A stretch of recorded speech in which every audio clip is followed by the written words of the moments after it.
Buenos días, doctor Ularico Flores. Por favor, eh, háblenos un poco de qué es la Brigada Jurídica de Eduardo Maña Mendoza, a qué se dedica, hace cuánto tiempo funciona.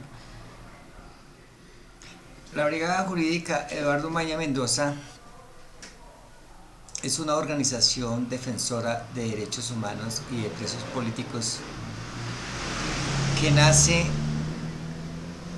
en 1998 a raíz de los hechos conocidos en la ciudad de Bogotá como la Operación Platino, en la cual varios jóvenes universitarios son detenidos en diferentes sitios de la capital de la República como una forma de demostrar que la inteligencia podía actuar frente a la liberación que dieron las FARC de más de 500 soldados y policías en Las Delicias, Caquetá. En esa madrugada de el 6 y 7 de septiembre, varias hogares de estos universitarios fueron allanados, entre esos el mío, acá donde estamos haciendo esta entrevista. Y los compañeros fueron llevados a varios centros militares y posteriormente judicializados y pasados a la Cárcel Nacional Modelo de Bogotá. A raíz de esos hechos, varios compañeros que nos encontrábamos en las aulas universitarias conformamos un grupo que salíamos todos los jueves a la Plaza de las Nieves, que es un sitio histórico de la capital de la República que queda en la carrera séptima con calle 20. Se llama de las Nieves precisamente porque allí queda una iglesia muy famosa desde la época colonial, y en ese sitio pues se han tejido muchas historias de la vida capitalina. Todos los jueves salíamos entre 1 y 2 de la tarde a hacer actividades de solidaridad, puesto que no solamente se encontraban estos jóvenes universitarios detenidos, sino que allí estaban también varios dirigentes de la Unión Sindical Obrera que estaban privados de la libertad por realizar manifestaciones y protestas por la forma en que se explota y se saca el petróleo de nuestra patria. Que si uno aúna la situación de muchos líderes sindicales y trabajadores desaparecidos, asesinados por sus reivindicaciones o por luchar por las reivindicaciones del pueblo colombiano, y ahora se suma la aplicación de estos procedimientos y con el contenido de terrorismo a quienes luchan por la soberanía nacional, estamos señalando un camino tortuoso que refleja necesariamente que en nuestro país no existe democracia. A raíz de esos hechos, pues estos mítines de solidaridad contaron con el apoyo de varias organizaciones sindicales, de familiares de los presos, entre esos pues la familia Carrillo, que fue muy importante la actividad de ellos en todo este proceso. Y para esa época pues la compañera Aida Bella era concejal de la Unión Patriótica y nos tomamos a la tarea de elaborar un proyecto de, un proyecto de acuerdo para que el Consejo de Bogotá le cambiara el nombre a la Plaza de las Nieves y llevara el nombre de la Plaza Eduardo Maña Mendoza. Esto a raíz de que precisamente en un día de visita a los internos en la Cárcel Nacional Modelo, un 18 de abril, nos enteramos que el doctor Eduardo Maña Mendoza había sido asesinado en su domicilio, donde tenía también su consultorio y su despacho jurídico. El acuerdo pues fue aprobado y la plaza, después de muchos ires y venires y con oposición pues obviamente de la iglesia, que no quería que le cambiaran el nombre a la plaza hoy en día lleva el nombre de Eduardo Maña Mendoza. Y se tomaron otras determinaciones en el acuerdo del consejo, que un colegio llevara el nombre, que se escribiera la obra literaria, jurídica e intelectual de Eduardo Maña Mendoza, y otra serie de decisiones muy importantes. Esa es la historia por la cual surge la Brigada Jurídica Eduardo Maña Mendoza, para retomar el legado de el maestro. Y nosotros realizamos esas brigadas en los establecimientos carcelarios, en los barrios, con la gente más humilde, más necesitadas, que no tienen la oportunidad de pagar un abogado, pero sobre todo también con los presos políticos. En su trabajo como defensor de prisioneros políticos, usted ha podido hacer un recorrido desde diferentes establecimientos carcelarios en el país. ¿Puede usted hacernos un diagnóstico de la situación actual en la que viven los miles de prisioneras y prisioneros políticos colombianos? Claro que sí. Hay varios documentos donde se ha venido reseñando esta situación de las cárceles colombianas, y en el recorrido que nosotros hemos realizado en varias cárceles, pues hemos encontrado lo que ha dicho la Corte Constitucional en la famosa sentencia T-153 de 1998, un estado de cosas inconstitucional, que consiste nada más ni nada menos que en la violación sistemática de los derechos humanos de las personas privadas de la libertad.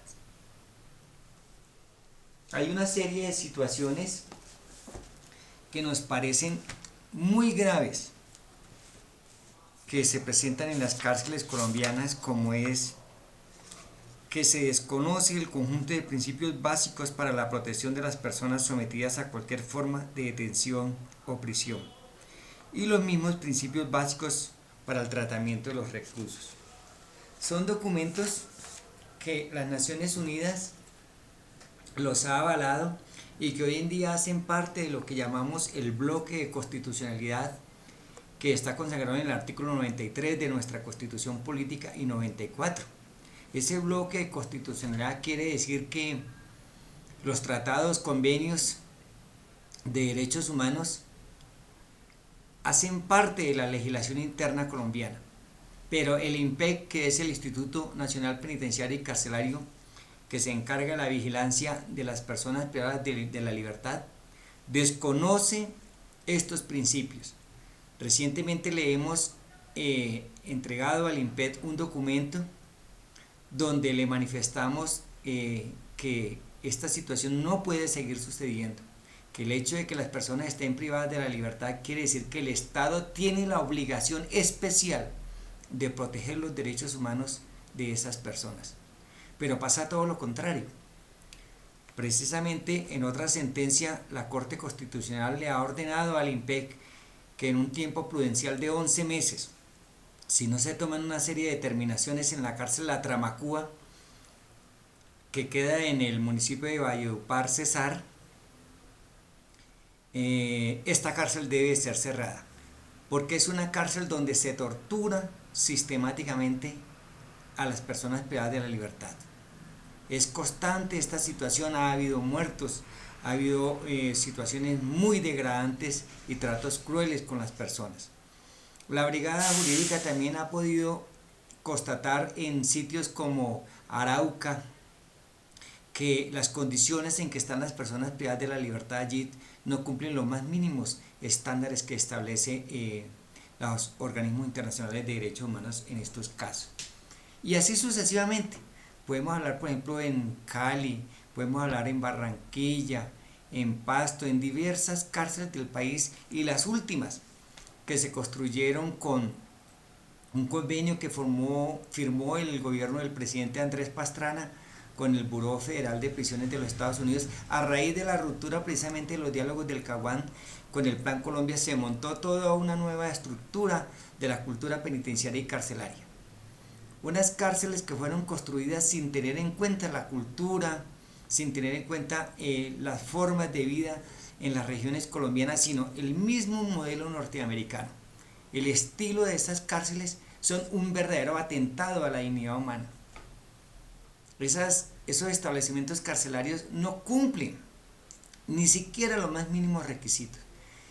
En conclusión, podemos decir que la situación de las personas privadas de la libertad en Colombia, los mismos Estados Unidos en diversos documentos y otros organismos internacionales de derechos humanos han dicho que son deplorables, son realmente indignantes, no merecen ni siquiera, no aguantan la más mínima radiografía de lo que puede ser realmente un establecimiento penitenciario que busque la rehabilitación y resocialización de las personas privadas de la libertad. Todo lo contrario, en Colombia, cuando una persona va a la cárcel, lo que se dice es que va a la escuela del crimen, la universidad del crimen, porque allí es un alto índice de corrupción, de vicios, de enfermedades, de situaciones que realmente no son las más dignas para una persona privada de la libertad. Dentro de la población carcelaria están las prisioneras y prisioneros políticos. ¿Usted puede hablarnos un poco más de quiénes se tratan estas prisioneras y prisioneros políticos? Si en Colombia se les reconoce esa condición, ¿cuál es el tratamiento que reciben dentro de las cárceles? El mundo tiene que saber hoy en día que en Colombia sí existen presos políticos. Y no es una invención de los defensores de derechos humanos, ni defensores de los presos. Es una realidad que está en nuestra Constitución y en nuestro Código Penal y Código de Procedimiento Penal y en los tratados y convenios, en los convenios de Ginebra, en el derecho internacional humanitario. Los presos políticos sí existen en Colombia porque en nuestra Constitución Política del 91 se establece precisamente que a esas personas que se les condena por delitos políticos deben de tener un trato digno y deben de tenérseles en cuenta dado su carácter filantrópico de su estado de rebelión en que se encuentran en determinados momentos. Pero el mismo Código de Procedimiento Penal y el Código Penal también establece una serie de delitos como la rebelión, la sedición, la sonada y delitos conexos. Tal vez lo que ha pasado últimamente en Colombia es que se ha hecho una desnaturalización del delito político y a raíz de los hechos del 11 de septiembre en los Estados Unidos y en el caso de Colombia, en los dos periodos ilegítimos del gobierno de Álvaro Uribe Vélez, ya no se habló de esto, sino se habló fue de una amenaza terrorista. ¿Qué quiere decir eso? Eso quiere decir que las organizaciones insurgentes que llevan más de 50 y 60 años combatiendo y luchando en nuestra patria, ya no son unas organizaciones rebeldes, sino unas organizaciones terroristas. Incluso en un periodo de Colombia se le acuñó el término de narcoguerrillas, con el solo propósito de desprestigiar la lucha de estas organizaciones rebeldes. Pero allí podemos encontrar, como usted muy bien me lo pregunta, hombres y mujeres que por alguna razón se han alzado a la lucha armada. Esas son las personas que son juzgadas por los delitos de rebelión, porque se alzan a la lucha armada para derrocar el régimen legalmente constituido, para modificarlo o cambiarlo. Pero hay otras personas que por X o Y circunstancias se han visto sumergidas en el conflicto, como son intelectuales, académicos o los mismos campesinos o dirigentes sindicales, que dada su situación de tener una opinión diferente, lo que conocemos hoy como el pensamiento crítico, son judicializados. Tenemos varios casos en Colombia de intelectuales, académicos que han sido incluso dirigentes que luchan por la paz o que buscan acercamientos con los grupos insurgentes, son judicializados a través de lo que se conoció como la FARC política. Es decir, aquí en Colombia, de una forma general podemos decir que sí existen prisioneros políticos, pero hay una serie de categorías que se derivan de ahí, que son aquellas personas, las que se alzan a la lucha armada son los prisioneros de guerra, pero también tenemos las personas que por su conciencia, por su pensamiento crítico son judicializados. Esos son prisioneros de conciencia. Pero también tenemos el campesino, que es judicializado por narcotráfico cuando él lo único que hace es estar en una región donde le han quitado la posibilidad de cultivar sus elementos naturales y se ha visto obligado precisamente a estos cultivos ilícitos. Esas personas o el que le presta algún apoyo a los grupos insurgentes, dado que en Colombia hay regiones típicamente controladas por los grupos insurgentes y desde luego esas personas se ven involucradas en el conflicto. Entonces tenemos en Colombia cerca de 9.500 presos políticos y prisioneras políticos que hoy en día atraviesan una situación muy especial dada la situación que se está dando en el conflicto. Es posible que en lo que se ha venido planteando últimamente a raíz de que el 20 de julio las FARC han anunciado un nuevo cese unilateral al fuego para desescalonar el conflicto y el gobierno ha respondido de la misma manera diciendo que van a cesar los bombardeos a los campamentos y sitios donde se encuentran pues estos grupos insurgentes. Eso quiere decir que en medio de esta guerra en las cárceles también tenemos muchas personas enfermas, lisiadas, heridos, terminales y otras personas que han sido condenadas y han sido inhabilitadas por la Procuraduría o que tienen pendientes situaciones fiscales con la Contraloría General de la República. Si se da esa situación de que sean liberados para una forma de desescalonar el conflicto, las personas que están enfermas o que tienen alguna otra situación especial, creo que el gobierno en un programa, en una emisora colombiana, recientemente ha planteado esa posibilidad de tomar otra serie de medidas que pueden ser beneficiosas para demostrar de parte y parte que el conflicto se está desescalonando y que es posible liberarlas. Otra forma sería la amnistía, pero creo que sobre este tema nos referiremos más adelante.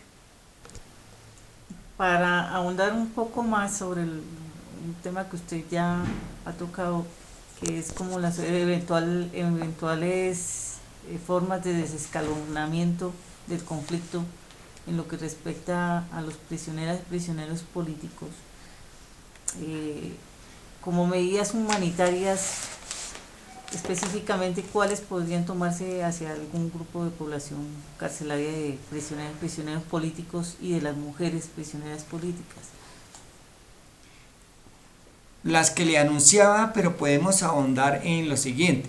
En el caso de las prisioneras políticas, ellas tienen una situación muy especial, porque como decíamos, los establecimientos carcelarios en Colombia fueron diseñados y edificados para hombres. Entonces, los sitios donde son recluidas las prisioneras políticas y desde luego todas las mujeres no están adecuados pues para sus condiciones de mujer. Eso querría decir que hay mujeres que tienen sus hijos y que a veces quedan embarazadas estando privadas de la libertad y no pueden tener a sus hijos, sino que sus hijos entran a ser parte también de la prisión y sus familias tienen una serie de situaciones angustiosas, difíciles, que hacen que prácticamente lo que conocemos como una forma patriarcal se demuestre también en el establecimiento carcelario como un doble castigo hacia la mujer. Esas mujeres que tienen sus hijos pueden ser beneficiarias de condiciones especiales, por ejemplo como detención domiciliaria, o pueden ser también liberadas aquellas mujeres que se encuentran en otras situaciones para que esta realidad carcelaria en Colombia no se dé de esa forma tan absurda. En cuanto a los prisioneros de guerra, hay muchas personas, dada precisamente lo que decía anteriormente, los bombardeos, que quedan gravemente lisiados y que no pueden volver, así salieran en libertad, no pueden volver a la guerra. Estas personas como prisioneros políticos pueden ser beneficiarios también de cesación de sus penas, pueden ser beneficiarias, como lo establecen los convenios de Ginebra, de amnistías amplias y generosas. Pero en este momento, antes de que se empiecen a dar estas situaciones, yo creo que es posible que se dé una situación que establece precisamente el Acuerdo General para la Terminación del Conflicto y la construcción de una paz estable y duradera, en lo que establece el numeral número 3, que dice lo siguiente: el gobierno nacional coordinará la revisión de la situación de las personas privadas de la libertad, procesadas o condenadas por pertenecer o colaborar con las FARC-EP. ¿Qué quiere decir eso? Ese es el punto del fin del conflicto. Eso quiere decir que recientemente uno de los abogados asesores jurídicos en La Habana, el colega Enrique Santiago, ha dado una serie de entrevistas donde manifiesta que no es que las FARC estén pensando en una amnistía general en este momento, pero que tiene que darse. Y la Constitución de Colombia establece esa posibilidad. Aquí estamos llegando a unos grados de descomposición del conflicto donde todo el mundo es enemigo. Entonces, en conclusión, el gobierno puede divinamente, tal como lo establece el código, en las facultades que tienen los jueces de ejecución de penas, deliberar esas personas que están privadas de ley. Esas facultades las tienen los jueces de ejecución de penas. Y podía ser que el presidente, a través de un acto administrativo, o el mismo ministro de Justicia, ¿sí?, den esa orden en el convenio que pueden establecer las partes en La Habana, para que esas personas, que ya hay una lista de casi más de 100 personas que están siendo circuladas por las redes sociales como una carta humanitaria, donde es posible que sean liberadas, porque son personas que ni siquiera el INPEC, a través de la EPS Caprecón, puede prestarles los servicios mínimos de salud. Hay personas que han muerto en las cárceles, es casi a diario que los compañeros tienen que hacer huelgas de hambre para tratar de decirle al establecimiento carcelario que por favor les presten ese servicio de salud. Pero usted habla, ya ha insistido en el tema de la desnaturalización del delito político, lo que ha dejado por fuera los delitos conexos con este delito político, y haría más difícil tramitar una amnistía e indulto. ¿Qué habría que hacer para devolverle el carácter al delito político y que queden incluidos esos delitos conexos para un tratamiento de amnistía o indulto? Este tema ya se discutió en La Habana y desde luego ha tenido mucha repercusión aquí en Colombia, en lo que tiene que ver con los delitos conexos. El mismo fiscal general de la Nación también se ha referido ampliamente sobre esto.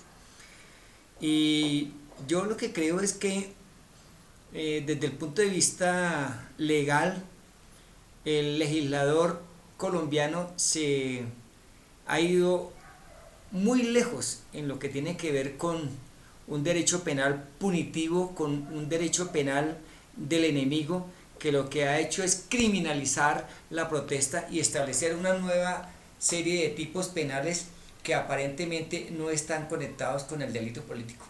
Pero la realidad histórica del país es otra. Usted nos mencionaba un número de prisioneras y prisioneros políticos. De ese número, ¿qué porcentaje son realmente combatientes? La realidad es que las organizaciones de derechos humanos nos hemos visto involucradas en establecer diferentes cifras. La última que yo conocí precisamente fue publicada en el semanario Voz por el director de ese periódico, Carlos Lozano, donde hablaba de una cifra de 13.000 prisioneros políticos. Otros consideran que hay una cifra aproximada de 9.500 presos políticos.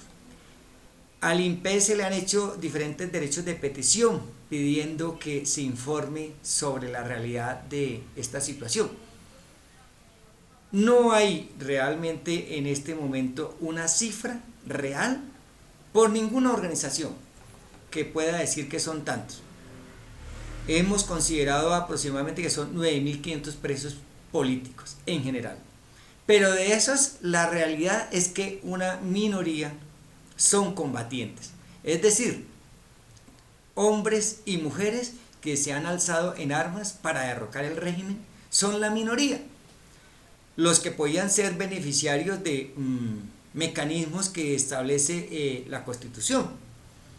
Pero yo creo que en este caso podrían buscarse también soluciones a una gran cantidad de prisioneros políticos, como lo anotábamos en anteriores preguntas, que están en las cárceles y son inocentes, o están siendo investigados o han sido condenados. Precisamente el representante a la Cámara por el Polo Democrático, Alirio Uribe, un destacado defensor de derechos humanos, en alguna audiencia pública manifestó que dada la situación de la gran cantidad de intelectuales, académicos, campesinos, dirigentes sindicales, iba a presentar un proyecto de ley muy similar a los que se dieron en Perú, en Ecuador, de ley de inocentes. Es decir, que en el caso de Colombia, el Estado colombiano y concretamente la justicia ha cometido una serie de errores en procesos muy conocidos, por ejemplo como la farpolítica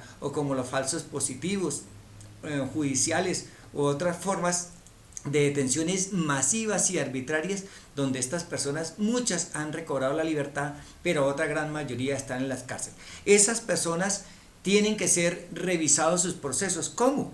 Yo creo que en los diálogos de La Habana se ha venido hablando de unos tribunales especiales para que revisen una serie de situaciones de hombres y mujeres que han sido condenados o que están siendo investigados de una forma absurda.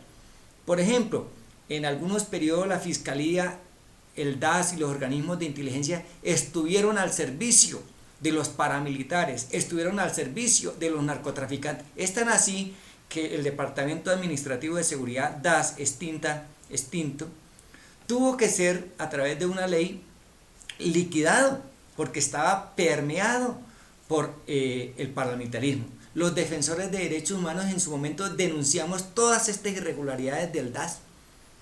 Y así pasa. En la Fiscalía nos encontramos también con situaciones anteriores donde casi estaban entroncados allí.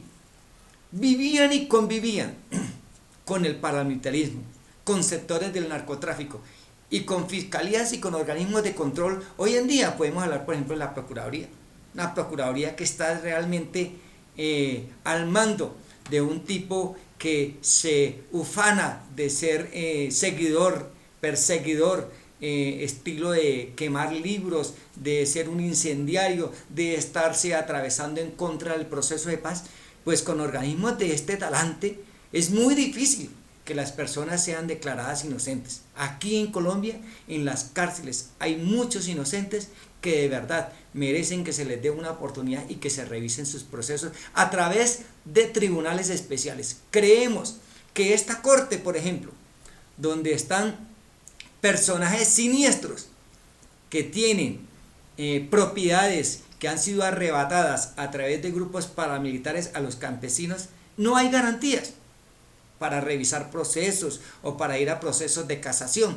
En los casos de procesos de casación, por ejemplo, la mayoría de esos procesos, la Corte termina diciendo que esas demandas son inadmitidas porque no cumplen los requisitos técnicos. Eso es absurdo, que el 99% de esas demandas de casación no prosperen. ¿Qué garantías va a tener un ciudadano o un preso político para acudir a estos organismos? Precisamente, muchas de las demandas que se ganan en los organismos internacionales de derechos humanos es por eso, porque no hay garantías en Colombia para los prisioneros políticos colombianos.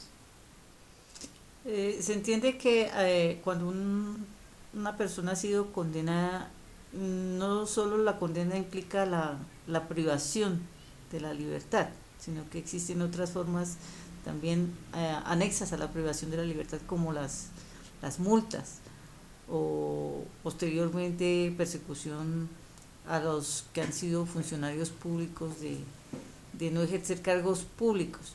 ¿Qué pasaría con el caso de estos prisioneros de conciencia o prisioneros que han sido condenados, además de la privación de la libertad, con multas exorbitantes? ¿Qué pasaría en esa situación particular?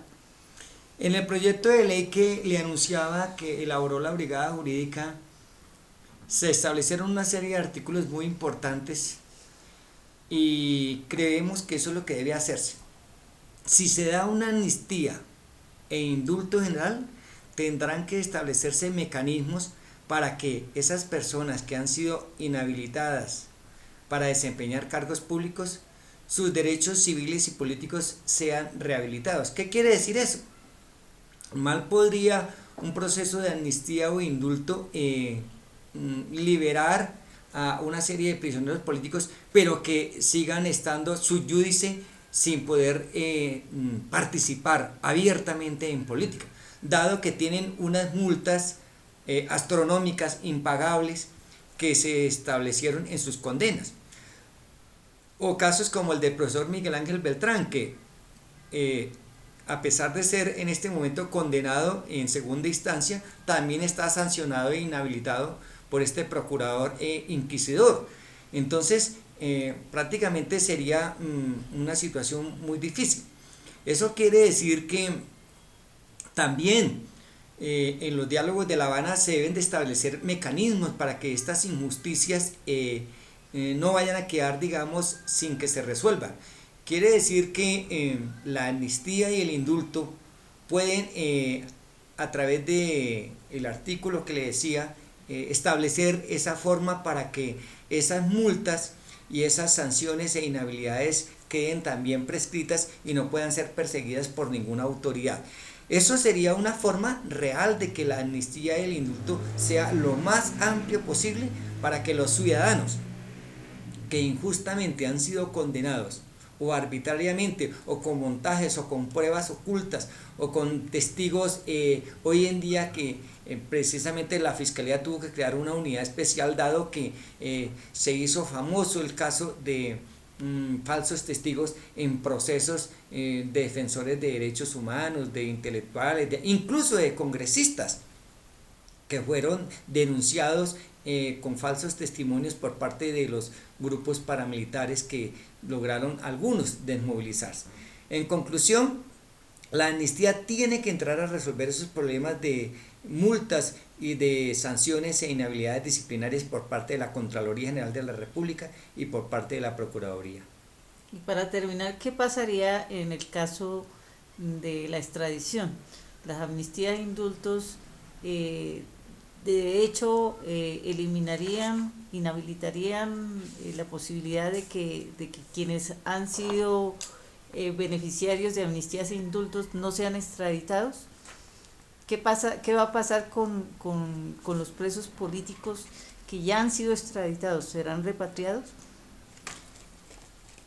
Fíjese que en ese caso el Comité de Solidaridad con los Presos Políticos y otras organizaciones defensoras de derechos humanos, a través de el representante a la Cámara por Antioquia del Polo Democrático Alternativo, Víctor Correa, ha presentado un proyecto de ley ahorita el 20 pasado de julio, que es el 009, que cursa en la Cámara de Representantes. Este proyecto es muy importante y yo creo que, como van las cosas, también va a ser un elemento jurídico muy importante en los diálogos de La Habana. ¿Por qué? Porque Estados Unidos ha pedido en extradición una serie de personas colombianas, dentro de los cuales hay de todo: combatientes, narcotraficantes, pero los que realmente deben de ser extraditados no han sido extraditados. Eso significa que ese proyecto de ley, del cual hicimos parte con otros abogados en la Comisión Jurídica, establece allí una serie de artículos para lo siguiente. Uno, para que todos los ciudadanos naturales colombianos que han sido extraditados a los Estados Unidos, valga la redundancia, sean repatriados. Esa es una primera condición. Lo otro es que se establecieron una serie de modificaciones en el articulado a la extradición que está en nuestro ordenamiento jurídico penal, en la idea de que se identifique plenamente a las personas que van a ser extraditadas. ¿Por qué? Porque nos hemos encontrado casos de ciudadanos humildes, ciudadanos que no tienen ni siquiera muchas veces pues el sustento diario y están pedidos en extradición o han sido extraditados. Casos como el del carpintero, casos como el del marrano, casos como el del pimpinero, una serie de personajes y casos emblemáticos donde los mismos Estados Unidos han tenido que devolver esos ciudadanos porque se han cometido serios errores en la identificación. Es decir, hay una política de sometimiento a la extradición con respecto a los gringos. Creemos que experiencias, por ejemplo, como las que se han dado con el estado vecino de Ecuador, es muy importante. Muchos ciudadanos que están pagando cárceles en el vecino país de Ecuador han sido extraditados a través de convenios. Es decir, pueden crearse figuras no solamente con los gringos para pedir la repatriación de esos ciudadanos, sino de muchos colombianos. Ahorita último, por ejemplo, para terminar, podemos hablar de casos de ciudadanos colombianos que están en China, donde existe la pena de muerte y es muy posible que se den situaciones con colombianos por problemas de narcotráfico o qué sé yo. Pero este proyecto de ley nos parece muy importante porque va a restablecer lo que quiso el legislador de 1991 al establecer en la Constitución Política de Colombia que ningún ciudadano colombiano puede ser extraditado por motivos políticos. Pero esto quiere decir que blindaría de alguna manera, si se da una amnistía e indulto, la figura que se dé jurídica, blindaría a estos jefes insurgentes, a los insurgentes combatientes que hagan dejación de armas, de ser extraditados por alguna otra vía, así se les haya concedido amnistía e indultos. O sea, ¿la sola amnistía e indulto blinda o no, o eso tiene que quedar expresamente contenido en una salida de cierre del conflicto? En los dos proyectos que le ha anunciado, el de la amnistía que elaboró la brigada, se establecieron artículos al respecto, pero en este concretamente que se radicó en el Congreso del 009, sí se establecieron mecanismos para que ninguno de los comandantes de las FARC, ningún combatiente de la FARC sea pedido en extradición, dado que es posible que esa situación se dé por parte de los Estados Unidos, de pedirlos en extradición por problemas de narcotráfico o problemas de terrorismo, qué sé yo. Pero lo que plantea la amnistía y el indulto es que ningún ciudadano que haya sido beneficiado de amnistía e indulto podrá ser extraditado por ninguna razón a ningún país del mundo, porque es un acto de soberanía. Un pueblo que establece su soberanía, su dignidad, no puede extraditar a sus nacionales. Eso querría decir que es incapaz de condenar, de procesar, de juzgar a sus ciudadanos por delitos que cometan. No es aquí en nuestra patria donde deben de ser juzgados, procesados y condenados cuando cometan delitos, pero en un proceso de negociación como el que se está dando en La Habana no es posible que se dé extradiciones de combatientes, porque eso sería prácticamente romper el proceso de paz.